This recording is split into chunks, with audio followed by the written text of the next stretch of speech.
Yeah, incredible.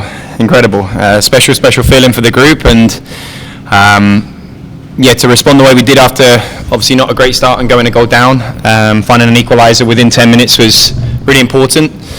And they played different to what we anticipated, what we had scouted and what we had seen of them all season. They set up different to that. So fair play to them. They had a good game plan, obviously, and it took us by surprise. And then I thought once we adapted and understand and recognise where the space was going to be for us to play within our brand, I thought we got better and better as the half went on. And yeah, just incredibly proud of the group. We showed some resilience in the right moments, defended the penalty area as well as we have all year in those key moments towards the latter ends of the game. But yeah, it's funny. I was just talking to Otto, and he just said like he almost hasn't let it sink in and enjoying it either, because they're so focused on what it is we're trying to do and how far we're trying to go. So we get another week, we get another chance to continue to play for a national championship, and that's absolutely the ambition. Coach, was there anything that needed to be said after they took the early lead, or just the same? No, I don't think so. I think an individual error in how it led to them getting in behind, and it can happen. For me to make them aware of that is only to rub salt into the wound. So you got to give them the trust and stick to what the game plan was. It did have to adapt a little bit because they came with more pressure than we expected. But again, they problem solved their way through that period of the game. It helped that Luke scores an incredible goal at a good time for us, and that run and the way that goal developed was the key, was the way we were going to unlock them. On a day, honestly, where we thought that they would be quite deep, quite compact, and actually really, really limit that type of space in behind. So it was welcome, it just wasn't expected. So maybe you didn't expect the press, but it was clear that you guys knew that the long ball was something that you could exploit?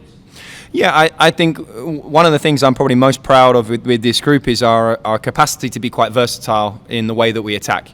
So I think initially, especially because we didn't expect the press, initially we were a little bit more direct, and it was one ball, right? It was Sergio's goal, for example, and then that immediately forces them to have to change or have to respect it, and then we were able to play through lines and get Ryan Bear on the ball and Otto facing forward, and then pick our moments to release Luke in the 10 position. So I think we pride ourselves, and we have a mission statement to be the most intelligent team in the country, and I thought the group showed today that intelligence and capacity to adapt to the tactics of the opponent that were different to what we expected, which is an incredible compliment to them.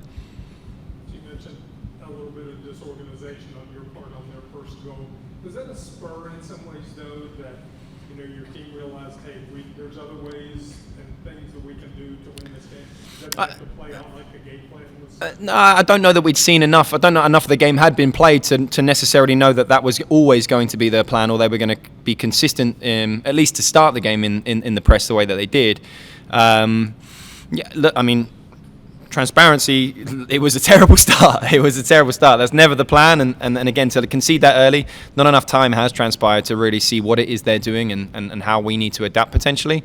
So again, the resilience, the fortitude of the group to stick to their guns and show some real courage in that moment was, again, probably more important than anything I could have said to them tactically at that point.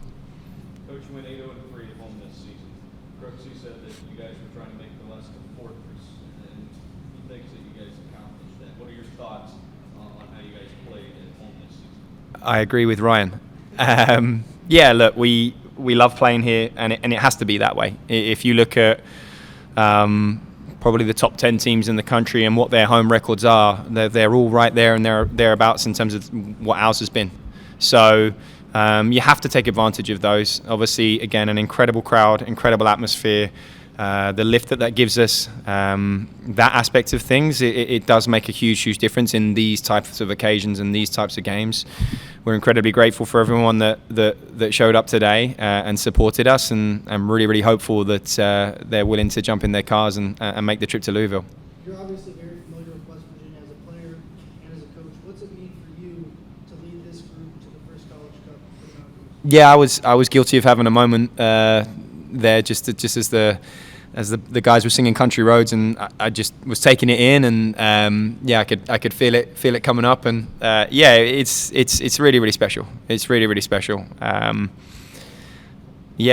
said before when I did my press conference when I got the job, I meant it when I said it. I think we can win a national championship here. I wouldn't have took the job if I didn't think we had the platform and the foundation to win a national championship, and that's not something that necessarily the program has a great tradition of really truly competing for.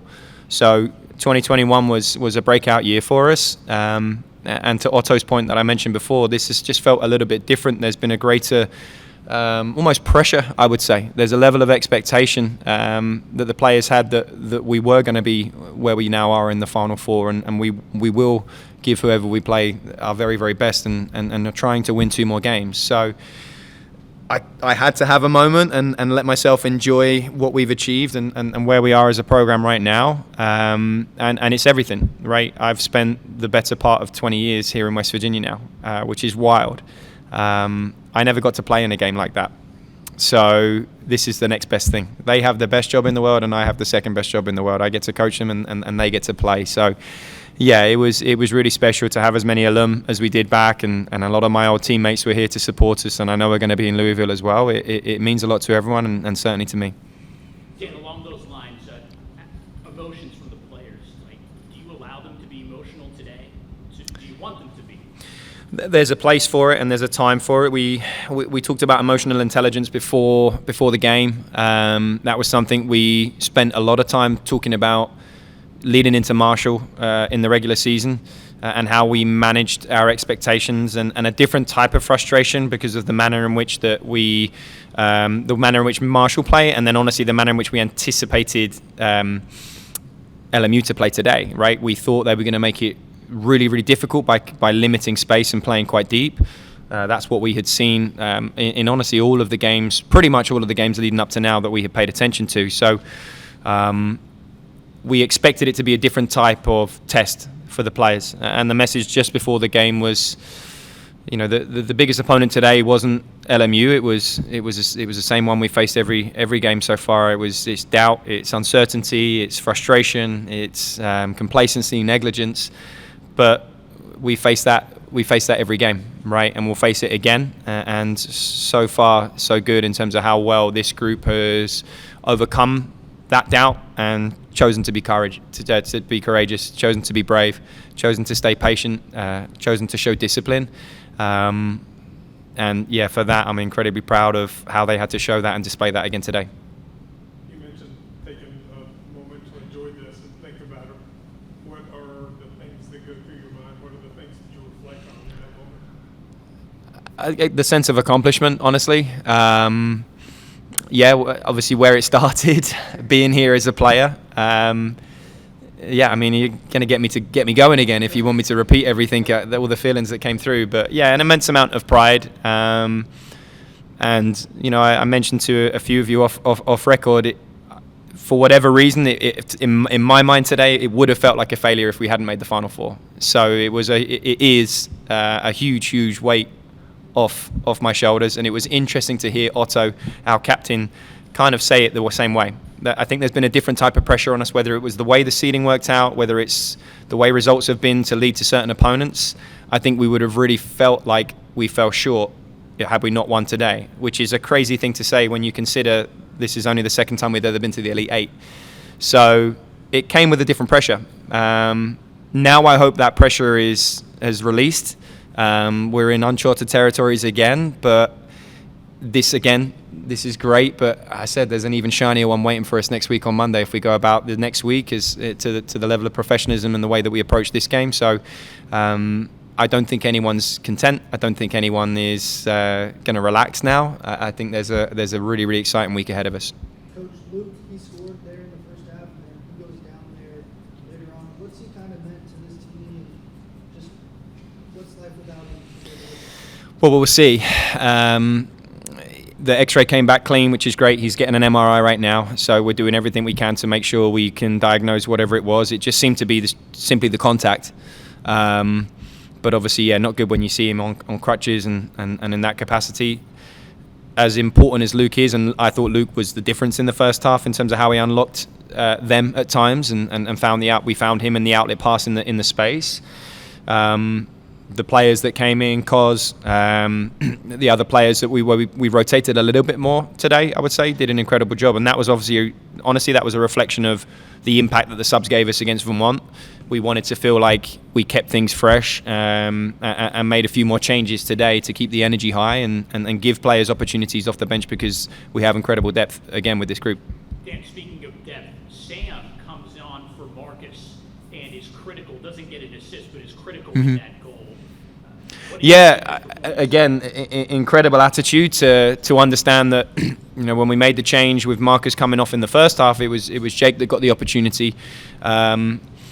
They've both handled themselves incredibly well. I think both Jake and Sam understand that it's a really even contest between the two of them, and they're really good friends as well, so that helps. So they understand it's not personal. If there's a bad guy, it's me. I make the final decision on which one of them potentially comes in to relieve Marcus, or if we see something where one of them is suited.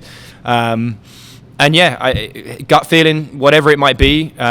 Sometimes we make decisions and they work out really well, and Sam comes on and does great. Sometimes it doesn't, and then I probably would have to speak to Jake. But I hope that Jake is really happy for Sam that he took his opportunity in the second half, and that ultimately this team is still getting to play, and that we're in a Final Four in their freshman year.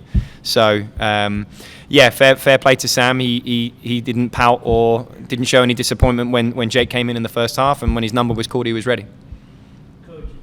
They moved their striker a lot up top from all three spots. How big was Freddie in marking him, and as well as Dante? Yeah, everyone. He had his moments. To be fair, Tiger Smalls was dangerous at times. Obviously, when he can have space to run into on the dribble, he can be dangerous. We could have done a little bit better job of doubling down and containing him. I think there was some moments where it looked like it presented itself to us to go and win the ball, and we just got it wrong because his first step is quick. So we'll have to deal with that a little bit better, because we'll face other players with athleticism or some of the same qualities that he had. But for the most part, yeah, Freddie dealt with him pretty well, I thought, in the first half. And then I thought Kyle was excellent when he came into the game in the first half, and we needed a little lift in that position, honestly. And then again, he finished out that last 18 minutes really, really well, given that they had changed their shape and overloaded that side of the field quite substantially. So really wasn't too much that came down that side in that last 20 minutes. So no, it was very, very happy with how they managed that. Especially, the reality is we kept a clean sheet for 88 minutes. So with us conceding as early as we did, and then having the capacity to withstand and hold them to only that goal, yeah, obviously was the difference on the day.